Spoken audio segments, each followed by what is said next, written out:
തെരഞ്ഞെടുപ്പ് കാലത്ത് കോംപ്രമൈസ് ചെയ്തിട്ടില്ല, പിന്നീട് ഇനി തെരഞ്ഞെടുപ്പ് കഴിഞ്ഞിട്ട് കോംപ്രമൈസ് ചെയ്യാൻ പോണ ഈ രാജ്യത്തോടുള്ള കേരളത്തിന്റെ പ്രഖ്യാപനമാണ് ഞങ്ങളുടേത് മതേതര കേരളമാണെന്ന്. അതമ്മ ഒരു പോറൽ വീഴ്ത്താൻ സമ്മതിക്കില്ല.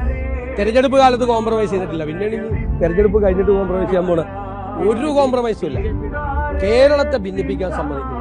വരാനിരിക്കുന്ന തലമുറകൾ സൗഹാർദ്ദത്തോടു കൂടി, നമ്മുടെ മക്കളും കൊച്ചുമക്കളും സൗഹാർദ്ദത്തോടു കൂടി ജീവിക്കുന്ന ഒരു കേരളം, അത് തകർക്കാൻ ഒരു ശക്തിയെ സമ്മതിക്കില്ല. എന്തു വില കൊടുത്ത് അതിനെ എതിർക്കും.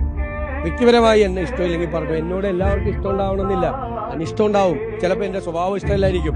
ഞാനത് കറക്റ്റ് ചെയ്യാം. പക്ഷേ വർഗീയത പറയരുത്. ബിജെപിയുടെ ഔദ്യോഗിക പേജ് വന്നിരിക്കുന്നത് അങ്ങേ മുഖ്യമന്ത്രിയാക്കിയത് പാണക്കാട് എന്ന് പറഞ്ഞൊരു ചിത്രം ഉൾപ്പെടെയാണ്. ബിജെപിയുടെ പരിപാടി എന്താണ്? വിദ്വേഷ പ്രചരണമാണ്. ദേശീയ തലത്തിലും സംസ്ഥാന തലത്തിലും അത് ചെയ്തുകൊണ്ടിരിക്കുകയാണ്. വിദ്വേഷ പ്രചരണം നമ്മളെ ഭിന്നിപ്പിക്കാനാണ്. അപ്പൊ നിങ്ങളുടെ കൂട്ടത്തിൽ എത്ര മതവിഭാഗങ്ങളിൽപ്പെട്ട ആളുകളുണ്ട്? നിങ്ങൾ എത്ര ഇതാണ് ഇടയ്ക്കിടയ്ക്ക് ഈ മൈക്ക് വയ്ക്കുമ്പോൾ ഒരു തള്ളലല്ലാതെ ഭയങ്കര സ്നേഹബന്ധവും ഹൃദയബന്ധവും നിങ്ങൾ തമ്മിലില്ലേ? വിവിധ സ്ഥാപനങ്ങളിൽ വർക്ക് ചെയ്യുന്നവർ, അതിലൊരു ഭിന്നിപ്പുണ്ടായാലും ഒന്ന് സങ്കല്പിച്ചു നോക്ക്. എനിക്ക് ഇമാജിൻ ചെയ്യാൻ പോലും പറ്റില്ല. അതൊന്നും സമ്മതിക്കില്ല കേരളം. നമ്മൾ പറയില്ല, ഈ തെരഞ്ഞെടുപ്പിന്റെ പ്രഖ്യാപനം ഈ രാജ്യത്തോടുള്ള കേരളത്തിന്റെ പ്രഖ്യാപനമാണ് ഞങ്ങളുടേത് മതേതര കേരളമാണെന്ന്. അതമ്മ ഒരു പോറൽ വീഴ്ത്താൻ സമ്മതിക്കില്ല.